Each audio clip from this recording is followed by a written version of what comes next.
thank you everyone for joining me today to hear this fantastic presentation.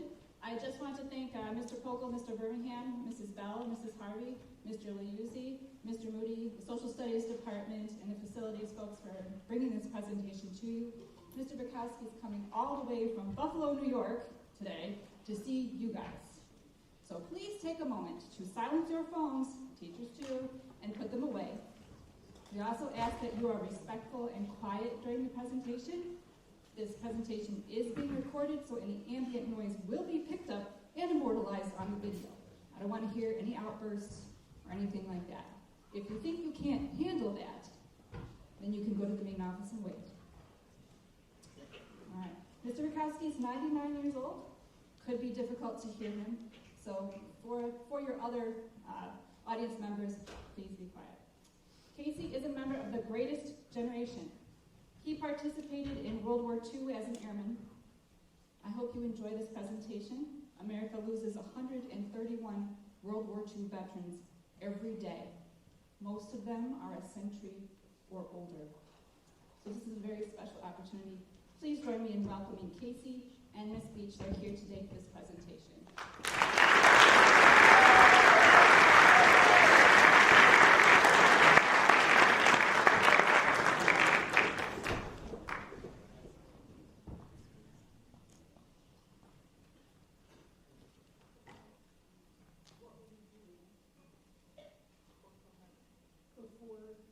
Before Pearl Harbor, Casey, what were you doing? Where were you working?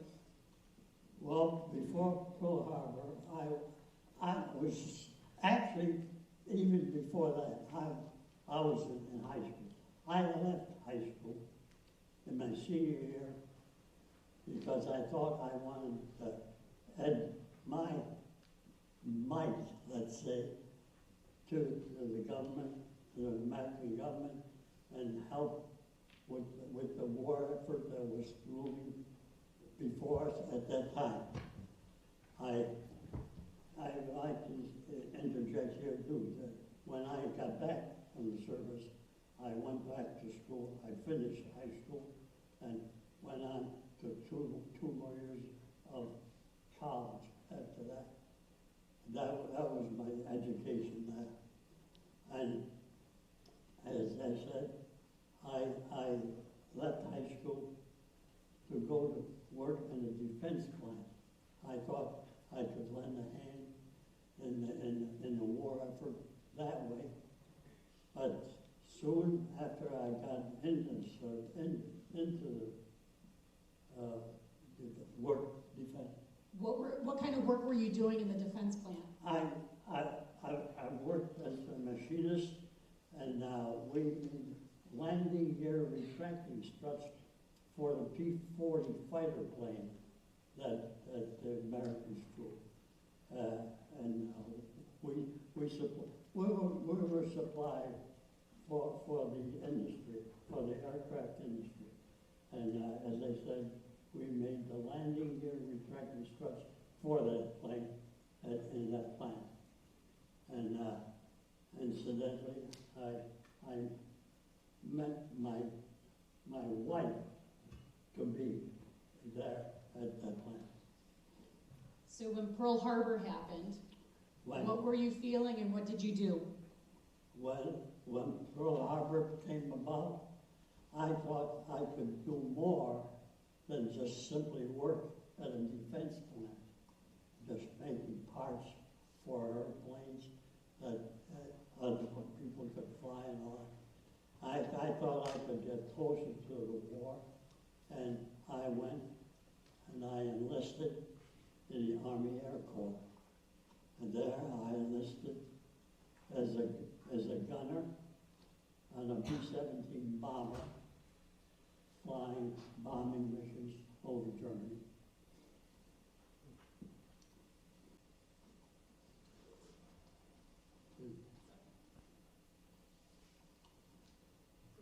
What was your training like? Well, training was exciting, I thought. As a matter of fact, that was part of the reason that I enlisted. I thought I could have fun in the war, let's say. But it simply didn't turn out It was a little different. It was a little more stringent, more tough, a little bit tougher for me. How old were you when you enlisted? I enlisted when I was 18 years old and turning 19. As a matter of fact, I was in combat when I was 19 years old. In training, you were, I think, in Texas, and you had an incident with your plane, and it got its name. Well, Can you tell us that story? yes. Well, actually, that was really my first real taste of what war was like, or what war would be like. We were sent out on a training mission at night. I was stationed in Alexandria, Louisiana. And if you folks know your history or geography, what do you find in Louisiana on the ground mostly? Swamps, gators, and other critters that we shy away from usually. Well, anyhow, and my thoughts at that time were, when we're flying, how do we distinguish the difference with swamps and then terra firma, the ground? And incidentally, we actually went out on a night mission in this instance, and when I looked out of the plane window, all I saw was just black blotches and light blotches, shining blotches, and trying to figure out which was the terra firma, and which was the swamp, so that in case I had to jump or in case I had to abandon the ship, I know which way to go, so to avoid actually the swamps with the gators in them. Well, my idle thoughts came to pass, because during that flight, one of our engines caught fire on our plane, and the pilot tried to put the fire out the usual way by diving and extinguishing it by the airflow and so on. And that wasn't working, and in the meantime, a second engine blew on us, caught fire, actually from the first engine. So our pilot decided right off the bat that it was time to abandon ship, get out, have the crew get out of the ship, and try to get out as many people as safely as possible. Fortunately, our whole crew managed to escape that fire in the plane, and we all bailed out. And there, my thoughts were where I was going to land. I was thinking of watching where I was going in my parachute and trying to steer it. We could steer it by pulling cords and trying to avoid what I thought was the swamps. Unfortunately, as fate would have it, I guess, I landed right next to a big pine tree. And actually my parachute hung up a little bit on the pine tree and lessened the blow of my landing, which wasn't much in the first place because I wasn't happy. I was a little guy in the service. And I landed on terra firma, ground. I landed on ground. And I felt safe enough to try to find my way. Incidentally, it was dark at that time. It was nighttime and very, very, very hard to see where I was on the ground. And I was on all fours, crawling on all fours, trying to find my way out of where I landed, trying to find somebody to help me where I landed, and suddenly from behind me, I heard a gruff noise like a growl. So, and actually it was somebody behind me yelling, hollering to me, "Hello there," in a gruff voice. It scared the daylights out of me. I thought it was, I expected to see a big black bear or some kind of a wild animal behind me. But it turned out to be a Texan. And that's, I found out that then too, at that time, that I was in Texas, not in Louisiana where the swamp was. I was in Texas, and as a matter of fact, the place I landed at was called Piney Woods. A lot of pine trees over there. I no concern of wildlife there at all. And the farmer, I think, was a farmer or a rancher, more likely a rancher. He knew his way around there. He said he saw me coming down in my picture, and he knew where to find me. He did find me, and we found they found the rest of my crew, and other places, of course. And we all got together in the town, and of course the ship crashed and burned, destroyed. So we were sent back to our base in Alexandria, Louisiana, on the next day. And there we waited for a new ship to take over, which they said was delayed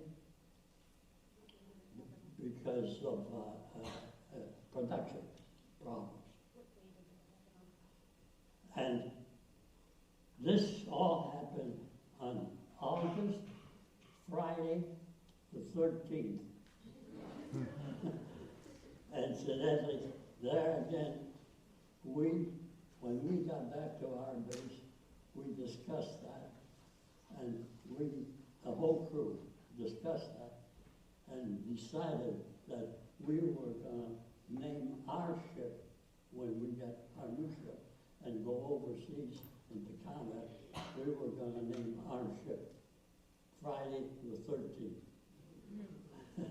And well, we were questioned about that because everyone thought that's a tempting feat, and making a joke out of that saying and all that. But we figured it worked for us. The whole crew was safe. We all made it out of there and made it to go overseas. So it was safe enough to take with us when we went overseas. When did you go to England? We went to England in December of 43. December of 1943. We went to England. And there I make a joke of this too. And as most crews, they flew their bombers across the ocean. They flew their bombers into combat, while we were loaded onto the Queen Mary, the ship, the ship out of England. And I always say, I flew over on the Queen Mary. It's just so I fit in with the rest of the crews that were flying over to England for combat. So Bevan put a picture up of your crew. Casey is standing in the back row, second from the left. And Frank Flaherty, pilot, is in the front row. Yes. Second one in, correct? Yes. He was a pilot. So you were assigned to Ridgewell Air Base in England, Yes. the 381st Bomb Group, 532nd Bomb Squadron, and that's your insignia, your patch, squadron patch that she has posted there, right? That's the squadron patch, yes, that's the 532nd Squadron patch. And the tail section, you notice the triangle L, that was our group designation. The 381st Bomb Group stationed at Ridgewell. So that's how they took, when you were flying, that's how they showed, you could tell the different planes apart was the marking on the tail, right? Yes, the tail was our marking. The triangle L was our, and this, I'm pretty sure this picture was taken the day, I still say it was the day our plane was shot down in Germany. Because the other designation is the 535th group. And we had to, there's a story behind that too, I should skip. So this picture is actually Casey's plane. Yes. The one just up, there's the wing, and the plane just above the shadow of the wing here is Casey's plane. So that's, from what we can date, is this was taken at, 1 or 2 days before he was shot down. So he's actually in that plane. And as I said, I would still vouch that was taken the day we were shut down, because we were forced to attach our plane to another group. Why don't you tell us that story of the day you were shot down, from that morning going to briefing and breakfast? Well, that for me, there was kind of a woeful day. Let's say I arrived, I got in back to my base at a late hour. I was out enjoying the scenery in England.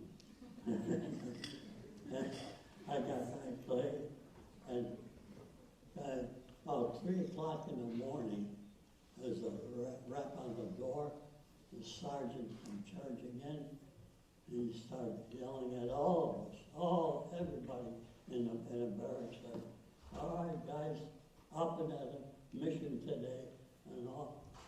When he said mission, when he woke us up and got us out of bed, out of our cots there, and said mission, that was one of my first concerns. I don't like this. I wasn't feeling in the mood for a mission at that particular morning, let's say. And I kept moaning to myself, "Oh, this is not going to be a good day. This will not be a good day." But the sergeant kept yelling, and ordered it, and we were ordered out to the briefing. So got our clothes on. Oh, I'm sorry. First of all, we went to breakfast. Sent us out to breakfast. Usually, we had a pretty good breakfast when we were flying out of the usually real eggs and good substantial food. This time, when we got to the chow hall, the mess sergeant announced that he was sorry, but he didn't get his eggs this morning. So we had to settle for powdered eggs. And when they mentioned powdered eggs, well, the whole game of us, we kind of grown, moaning and grown and complained. And I myself said again to myself, I said, this is not going to be a good day. This is not going to be a good day. So we had a breakfast, and the next stop was a briefing. And when the captain there announced the target, he said, "Target today is Germany." We all moaned and groaned, plane again, because that meant that Germany was a long target, far away, and much opposition. Fighter planes and flak, we could expect that on that mission. And when the captain announced that the target was Germany, we all moaned again, and I, of course, cried again. This is not going to be a good day. And, well, to make things worse, when we got to our plane, our navigator took his parachute and he tried to throw it through the hatch into the plane, and he missed. The parachute bounced off the ship and went down on the tarmac and popped open. And when I saw that white mushroom pop open, the parachute pop open, I cried again. This is not going to be a good day. So, and in the meantime, the start engines order was given for the whole group. And wouldn't you know, one of our engines wouldn't start, or we couldn't keep our one engine. We couldn't keep it running, and even the tower suggested that our crew abort the mission, but our pilot insisted on making that mission. He said somehow or other we're going to go on this mission, and he sent word to the tower, and tower sent a couple minutes over. They worked on the engine, and they finally got it started and running properly. And in the meantime, our squadron was delayed, and the rest of our squadron was already in the air. As a matter of fact, they were over the English Channel, already headed for Germany. And at that time, I said, I'm crying to myself again, this is not going to be a good day. And, well, it all boils down to the fact that that was the day that our crew was shot down over Germany by a German fighter plane.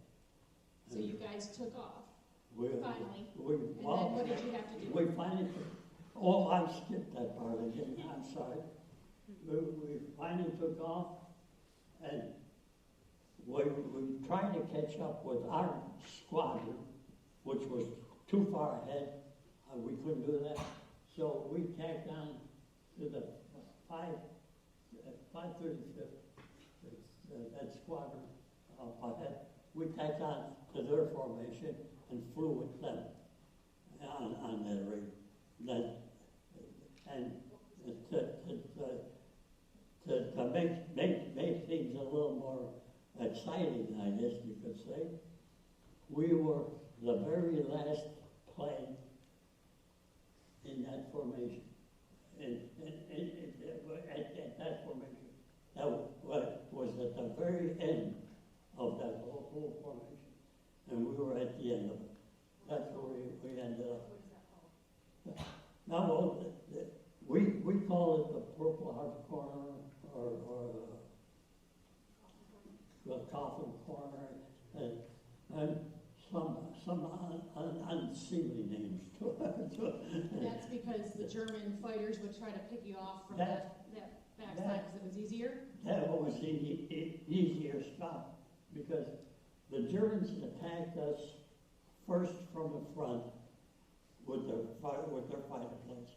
They first from the front, they would come in and go through a formation and swing right through it, and then they roll around, come up from behind, and get us from the back again. So we're going to pause right there. I think Bevan has a video to show that. So.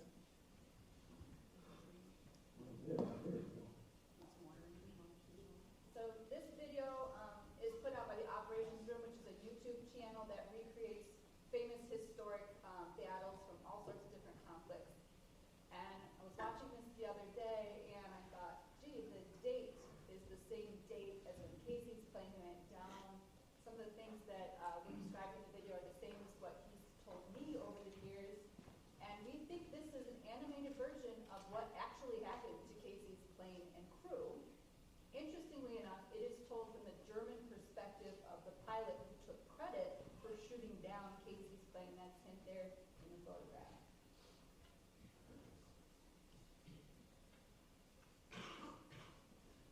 Description completely. 22-year-old Lieutenant Heinz Nocker of Jagdgeschwader 11 lifts off from his airbase at Wunstorf in the northwest of Germany. He circles in his Bf-109G while awaiting the rest of his fighter group. Usually, the 3 squadrons that make up his group would total 36 aircraft at full strength, but today they can only muster 5 109s. Nocker's wingman, Corporal Kruger, is flying in his first ever combat mission, having been posted to the squadron just 2 days earlier. The 5 Bf-109s are vectored to intercept an incoming daylight raid of more than 1,000 aircraft. Although they will be hopelessly outnumbered, Nocker and his comrades ascend to 25,000 feet and fly south to meet the enemy, determined to drive them away from the German homeland. This is the 3rd day of Big Week, the Allied attempt to crush the Luftwaffe in a decisive aerial battle. After the first day of the campaign resulted in victory for the Allies, Luftwaffe Chief Hermann Göring called an emergency meeting at his Berlin manor to deal with the developing crisis.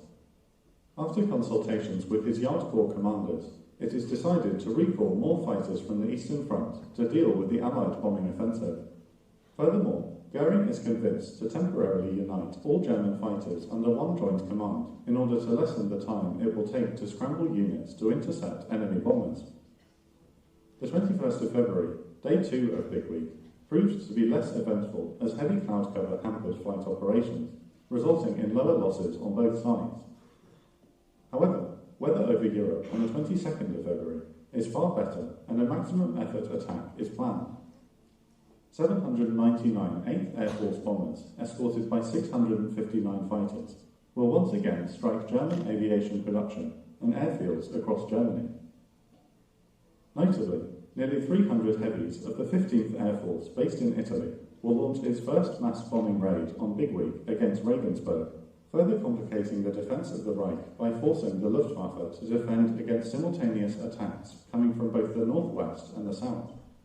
While over 1,000 American heavies have been dispatched, 333 will be recalled due to bad weather, and 177 will be diverted to secondary targets in the Netherlands.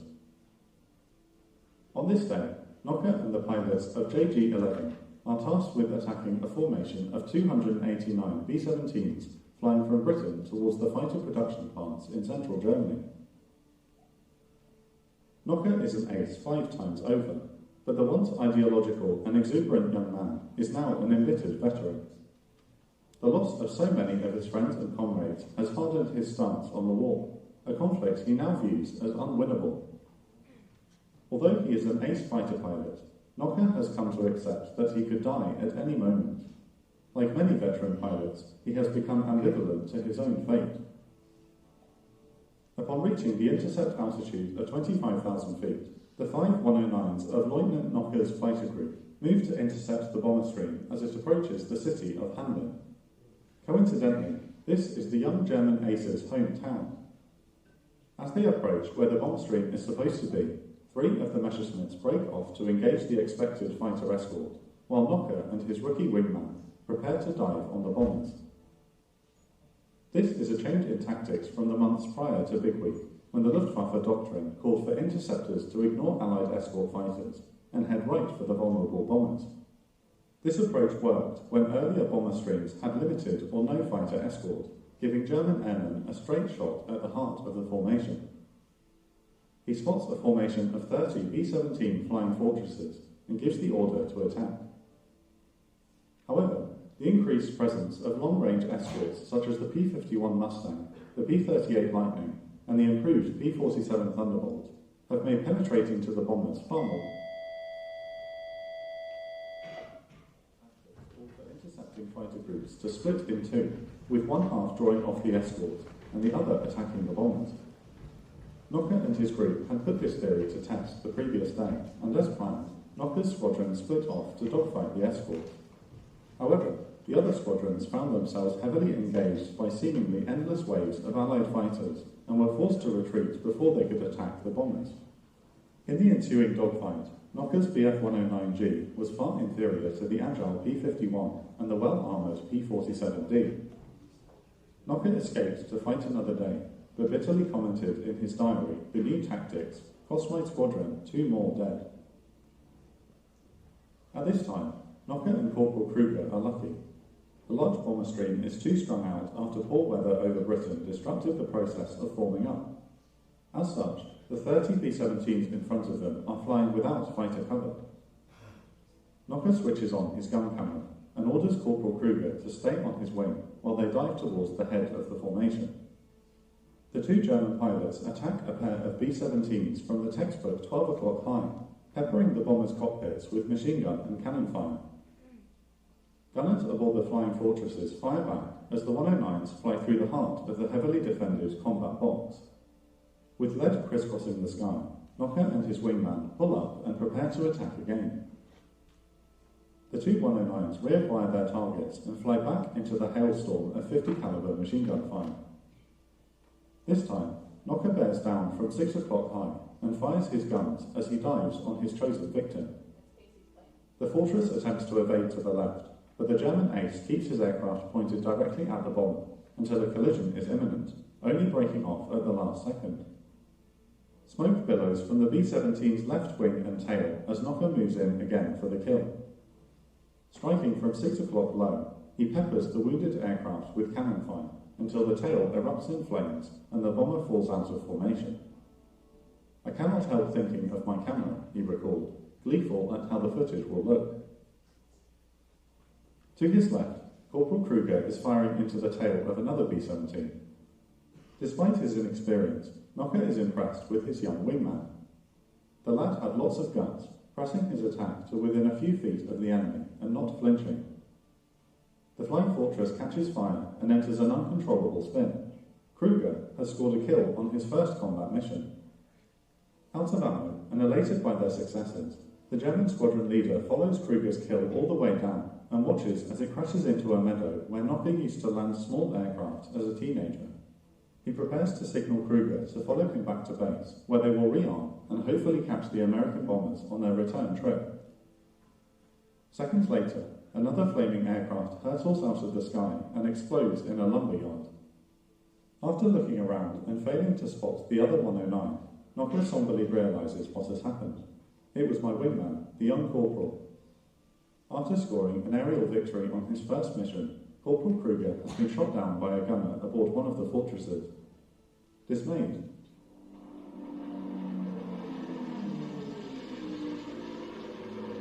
So Casey, your plane got hit midship where the oxygen cylinders are. Can you tell the story from there of getting shot down? That actually is what got us down. The German fighting plane hit us amidships, right about the radio room. Right about the radio room. There was a big oxygen tank, and he hit that tank and blew up and started a fire and blew up part of the ship right in that area. And that was the area where five of us were located. The 2 ace gunners and a radio gunner and a Balcher gunner. We were all in that area, and I was the only. I and the radio gunner were the only survivors in that area. As a matter of fact, and there were only 2 other survivors.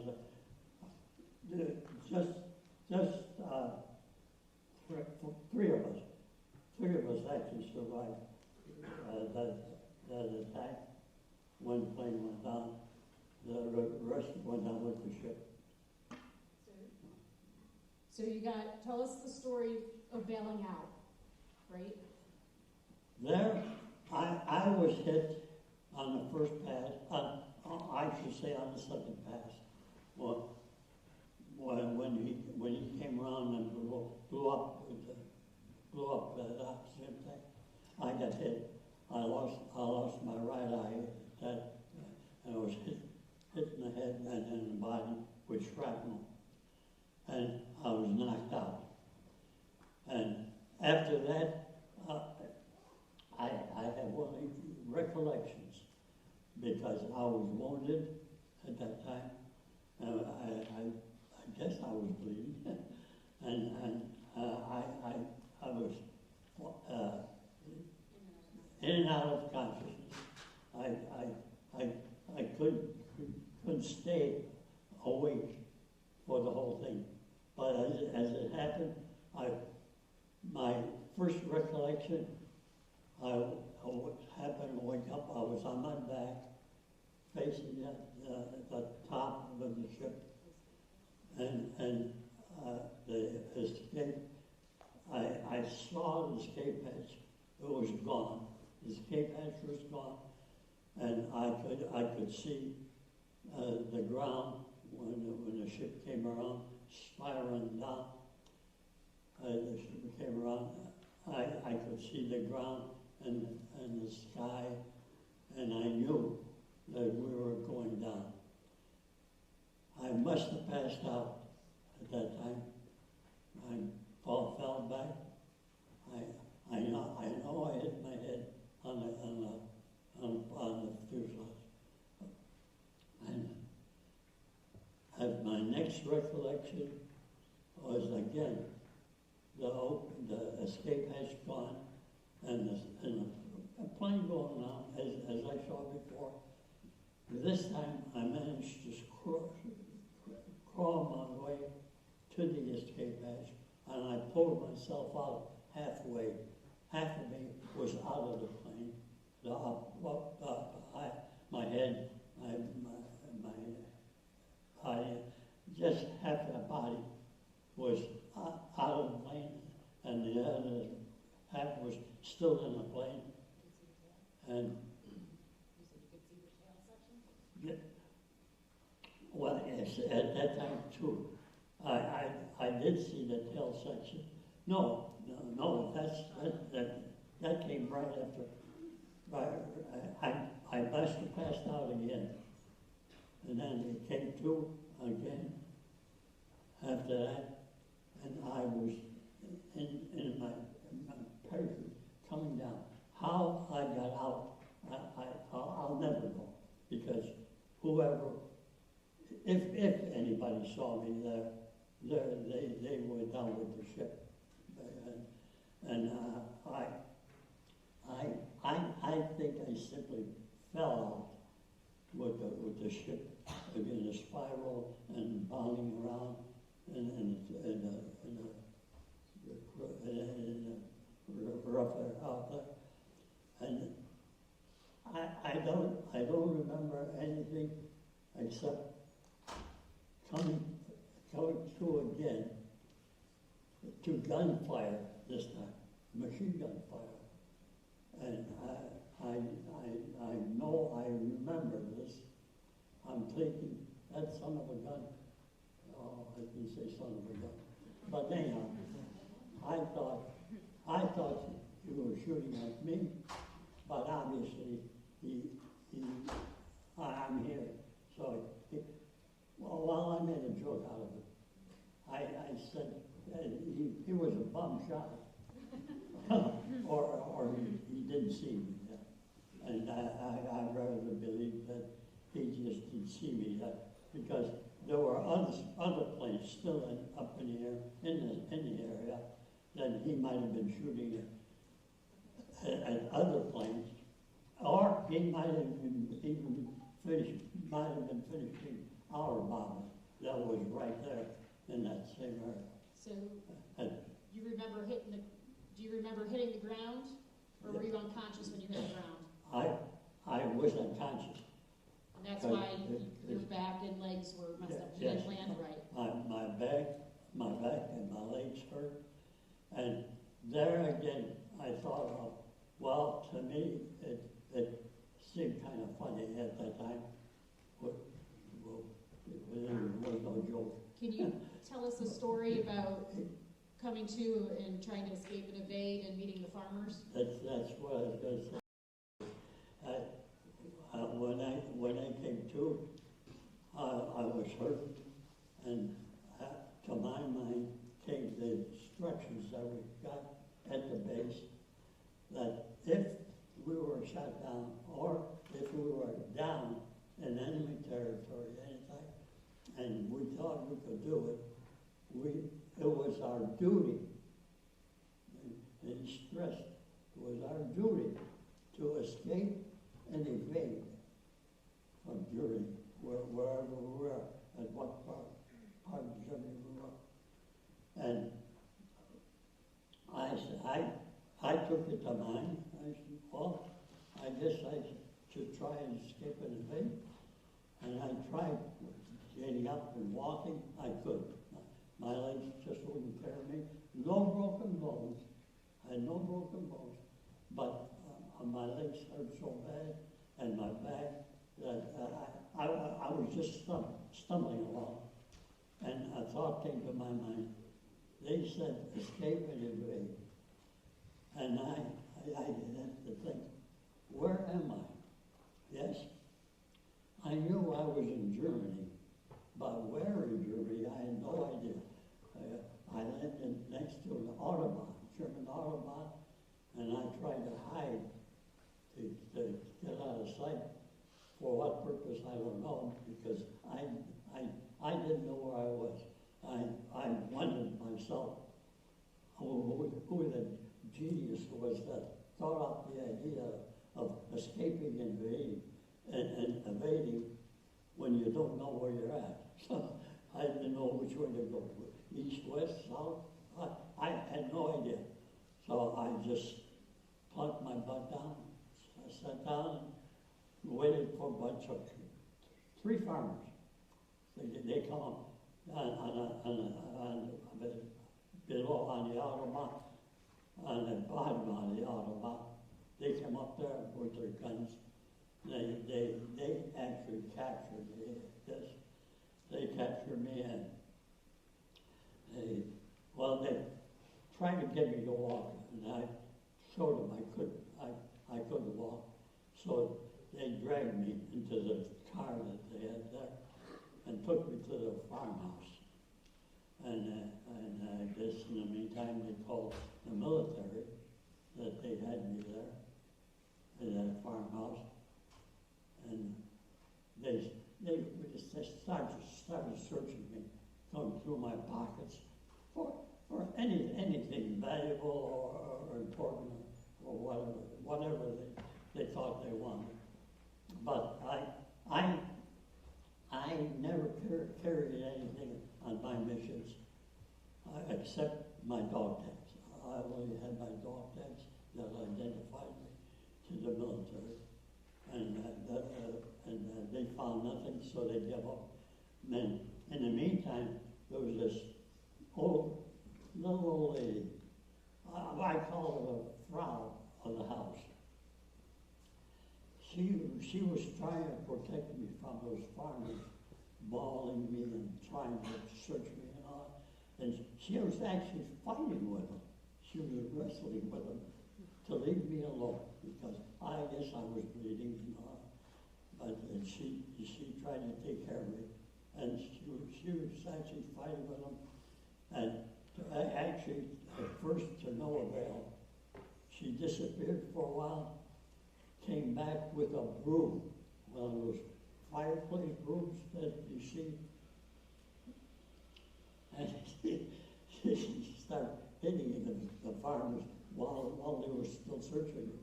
She was hitting them with the broom and still fighting with them to leave me alone. And finally they relented. They found nothing, as they said. They found nothing, so they relented. In the meantime, the military came and She tried to nurse you a little bit. She tried to take care of your eye and stuff. yes, she took this lady, little old lady, she took very good care of it. And someone at one time said that she was putting me in the place of her son, if he were in that position, that she would do the same thing for that she would hope that her son's enemies would treat her son the way she was treating me, in reverse. So from there, so that was actually your 16th mission you found out. That was, And you're 19 years old at the time. yes, And from there, the military came. yes. And where did Military, they take you next? military came, and there I found out too, I was fortunate that the military turned out to be Air Force, German Air Force, Luftwaffe. Because they said that if it were the others, the Wehrmacht or the stormtroopers, I would have got different treatment. It would have been rougher. And someone even mentioned that I might not even have made it with the other troopers and all. But what with the Luftwaffe, and they informed me that Gary, the head of the German Luftwaffe, he had issued orders that captured airmen were to be treated better than the foot soldiers, because he was hoping, again, return treatment that Americans or British or whoever captured the German airmen would treat them better also. So They took you to reciprocated with better treatment, yes. So they took you first to the hospital? Yes, they took me to the local hospital, and there they patched me up, and there I think I made a boo when they got me in there, because the German doctor, he's talking to me in German, and he asked me, "Sprechen Sie Deutsch?" in German. And I answered him in English, "No, I don't speak German." I felt kind of silly. He's asking me in German if I speak German. I answered him in German. I wonder what he thought of me. So they fixed your eye. They patched me up, and from there they took me to a military hospital, Frankfurt, Germany, where they removed the damaged eye, or what was left of it, removed it, and fixed the rest of me up. And they actually gave you a prosthetic eye, a glass eye. Yes, well, that came later when I was in my first prison camp. Yes, that came later. So then from the hospital. They supplied me with an artificial eye. And then they took you to interrogation? Yes, that was right after the military hospital. That was just right after that. They went into interrogation, and they locked. Well, I guess they locked me up in a private room. I was alone, and cold. It was cold, And I found out later on too that they used that as a tactic for question. They locked the prisoners up in a cold room and just let them stew there for a while. Then they come in and tease them with some jokes about Americans and all that kind of stuff. And then they would question them, try to get information from them. And from myself, they didn't get much information at all, because I followed the rules strictly, name, rank, and serial number, like they said. Casey, too. So we gotta move on a little bit, okay? So Okay. you go to Stologov 6, Yeah, yes, my first prison camp, Stalingrad 6, and then which I was greeted there with a bang, let's say, because when we got there, we were transported by rail to Stalingrad 6, which was in East Prussia. We were greeted by gunfire, dogs barking, and soldiers running around. 2 Americans in that camp tried to escape at that time. And, well, one was caught and shot, and the other one was, caught, brought back. And I tell everyone, I was greeted with a bang when I got to the first camp. So how long were you in the first camp? The first camp was about 6 months, 6 or 7 months, or 8 months there. And then they took you to, The Russians were advancing on that front against the Germans, so the Germans evacuated us out of that camp and sent us to Poland. They loaded us on the ore boats and us on the Baltic Sea. They sent us to Poland. It was Germany. I forget the name. Anyhow, but it was Poland, and by rail, by boat, we got off the boat, got onto rail cars, what they call 40 and 8s. And from there, we were transported to a terminal, and then from a terminal, we had to march or run, actually, run. And they said 5 kilometers. I don't know if it was 5 kilometers or not, but we had to march or actually trot. They had us trying to run that distance, and they said that was to keep us from trying to escape, getting together and escape in a bunch. so then you were, how long were you in Stologov 4? Stalingrad 4. That was the rest of that was another, well, at the 14 months, at another 6 or 8 months. That we were evacuated out of that camp too by the Germans because of the Russians. And That started the death march? and that was called our death march. Yeah, we started the death march. It was 82 days. 82 days we were marching on the road from actually the Baltic Sea all the way down to Lake Germany. We were on a march.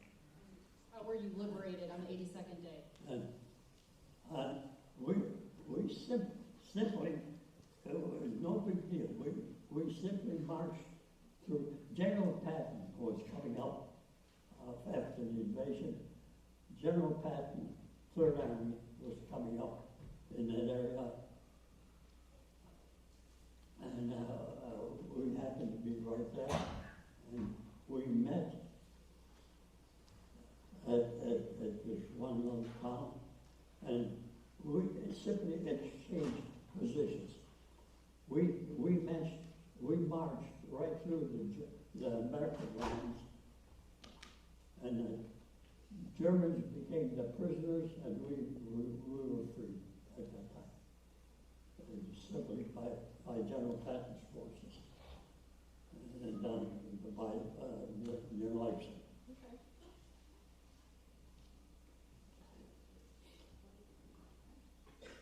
So you got home And Rita was still waiting for you, right? Oh, yeah, I was there on the street, I was still waiting for you. What? You got married? We're working on close on Tom cases, so show that. Yeah. How did you meet Rita? Oh, I met her in a machine shop. Well, she worked the day shift, I worked the late shift. And I used to go into the job, through the door that was right near where she worked, right near her machine, you know. And incidentally, that was a spot where I used to stop when I got to work to talk to my friend Eddie. Incidentally, I spoke the Polish language, and Eddie spoke Polish too, so we conversed in Polish all the time. And I don't know, I really don't know, so people would eavesdrop on our conversations, let's say.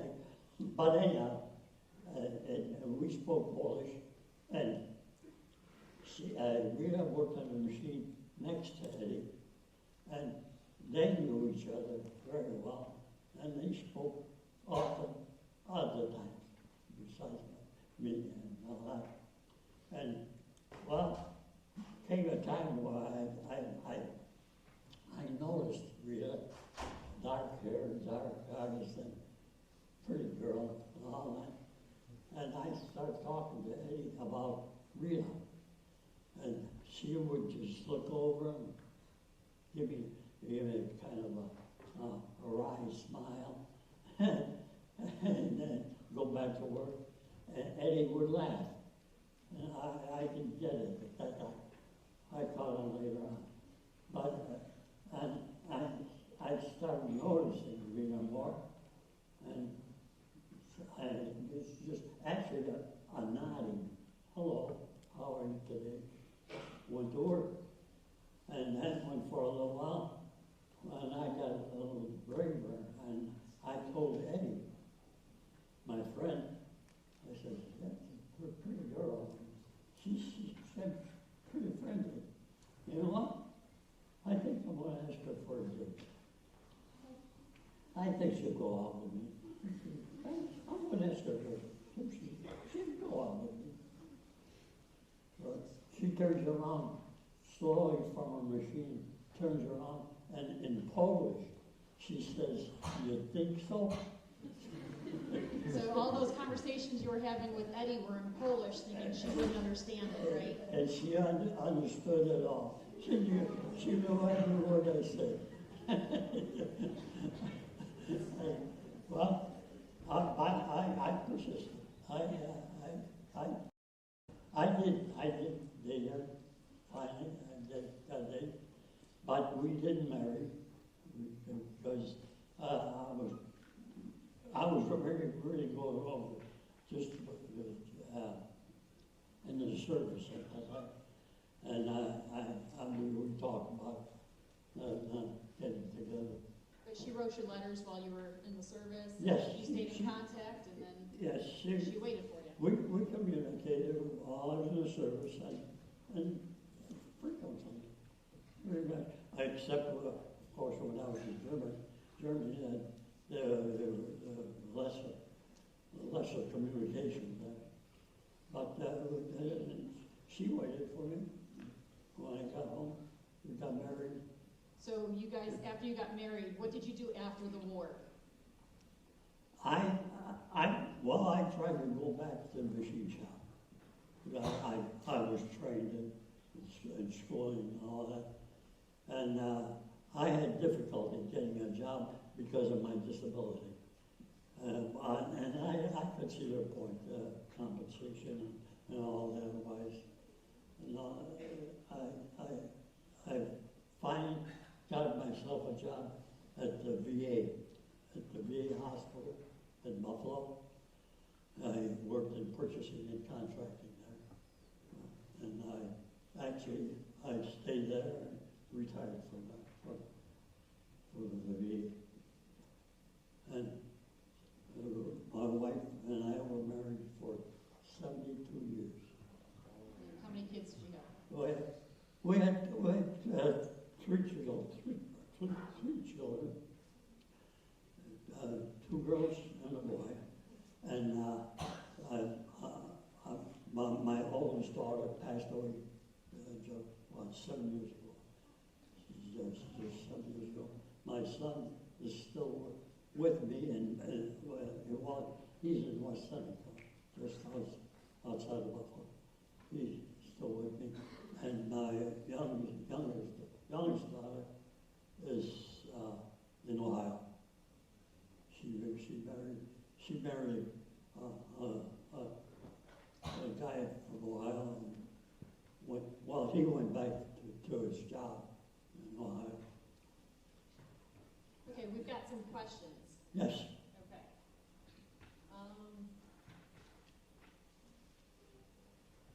What were the living conditions like in the POW camp? Well, for me, kind of quiet, because I proudly say I knew enough to keep my mouth shut. But for the most part, it wasn't. Well, it certainly wasn't as bad, not nearly as bad as the Japanese prison camps. And I found that out myself, comparing, because at one time I was hoping that the Air Force would send me to the Pacific, to serve in the Pacific. Then if the circumstances were to become the same, I'd be a prisoner of war over there. I don't think I would have survived. Well, part of when you were in the POW camps, because you spoke Polish, you could barter and get food a little bit, right? There I made out pretty good, because, as you said, I could, most of the guards could speak Polish. And of course, what little German I used between all that, I managed pretty well to converse with the guards. And I did use it for trade purposes.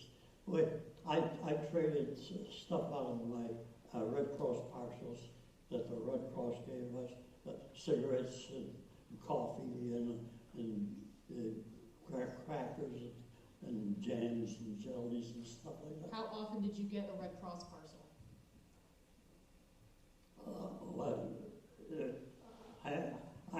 I don't remember how often there was, but there was a schedule for it.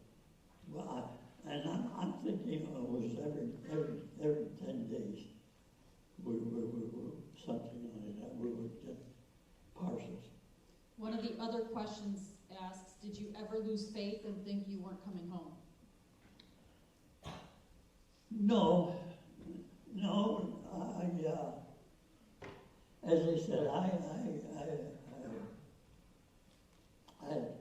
kind of kept a low profile in the prison camp, and for the most part, my reactions and transactions with the Germans was, I would use the term mild, because I didn't have much to do with them. And as I said, I learned well in advance to keep my mouth shut. And I got along, and being able to converse with them, I think I got along pretty good with them. I did okay. When did you realize the Germans were lost and you were going home? Well, when they started evacuating us, out of the first prison camp, when they evacuated us out of it, we were told that the Russians were advancing and the Germans were falling back.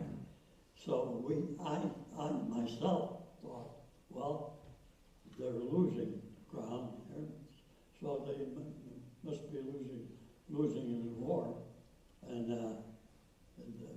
they were moving us to keep us in hand for bartering purposes, for release and all that kind of stuff. Was your family supportive of your decision to join the military? Oh, no. They thought, and they were right too. I had a good job. Machine shop, and studying. And of course, I was out of service.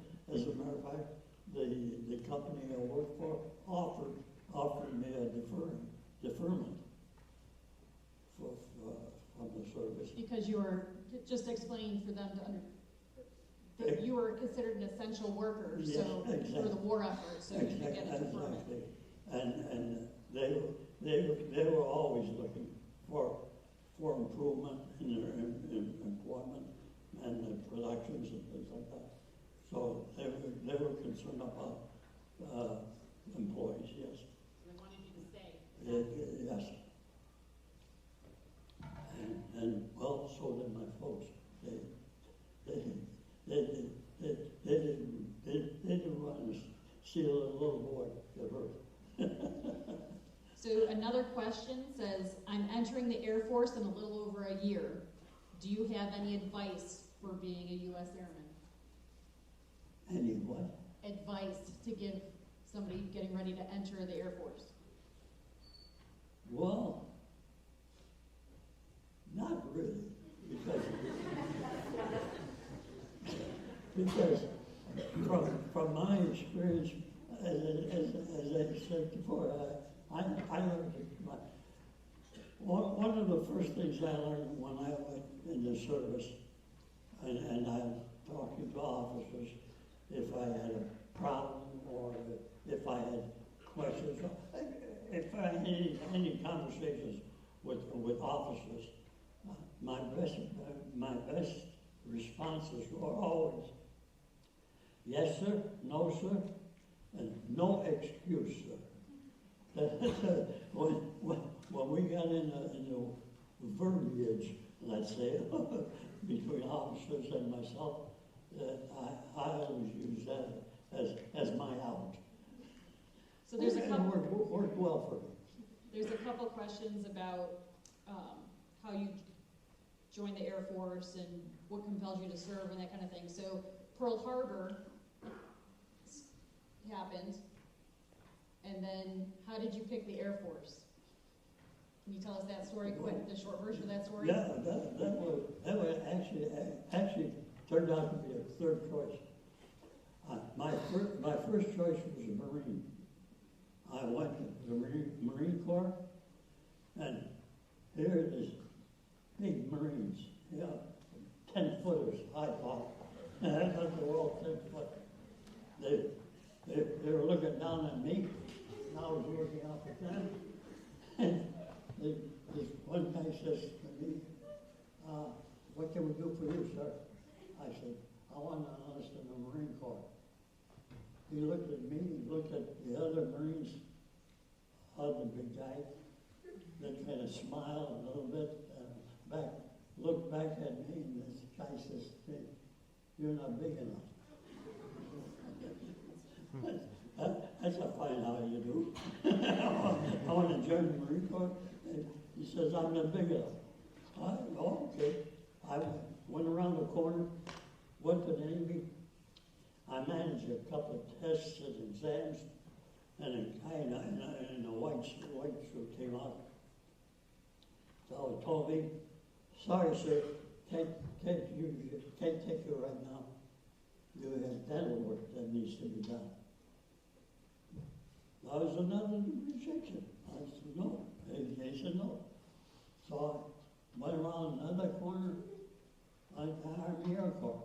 I says, well, I can't do any worse than so far. I walked in there, and I embellish this a little bit. When I walked in, the guys, the officers they were reading there and looking at this little guy coming in there.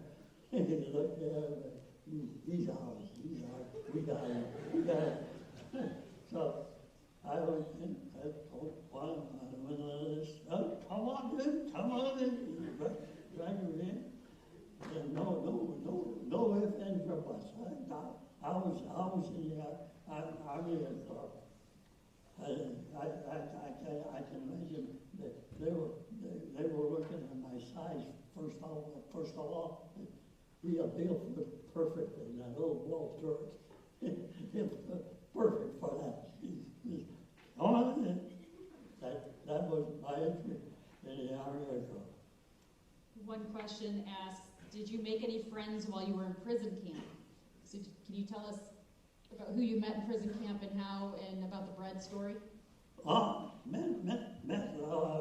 Made a lot of friends in the prison camp, of course. All the other guys, we kind of stuck together. We got together and we kind of stuck together, and we kept one particular fellow. So we kind of melded, and Charlie Hassett, he was a big guy. He should have been a Marine,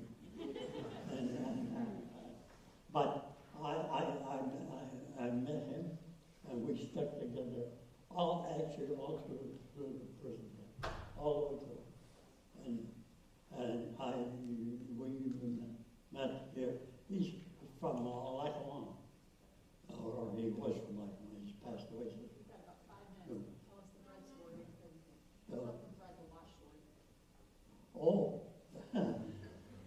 that was story. Towards the end the march. I think it was a German. He liked my government wristwatch. The Air Force issued our wristwatch for the engineers and the officers of the crew. Anyhow, this guy liked my watch, and he wanted it. He said he traded me for it. He'd give me what I wanted and all that. And I told him, no, okay, I can't give you my watch because that's a government issue. Government issued this watch, and if I should get out of this mess here, they might want the watch back, or I'd have to pay for it if I didn't have it, because they'd be looking for it. This is a government issue. I can't give away a government watch. And well, we discussed it a little bit. One of my friends says, he says, what do you want to watch for in here? Well, you got a hot day or something? You going someplace you gotta be in time? Well, make a long story short, he talked me out of it. I gave the guy the watch, and I asked him to bring me a loaf of bread. And he brought me a nice big loaf of bread, enough for about 3 or 4 guys. And I shared it with my friends there. And about 2 hours later, this guy comes back to the barn. We were selling in a barn at that time. He comes into the barn, he's yelling, screaming, ranting, and raving. What the heck's going on over there now? And my friend went over there and found out. He says, Case, he's looking for you. I said, what does he want from me? He said, my friend said, I don't know. I know. I'll go see what he wants. So he went back to talk to him again. And he came back to me. He says, yes, Kay, he's looking for you. He wants you. What the heck does he want from me? He says, the watch doesn't work. All right. I got away with that one. Thanks, Casey. Thank you, everyone, for your fantastic behavior during this presentation. I know it was a really long time to sit. You guys were awesome, so thank you for that.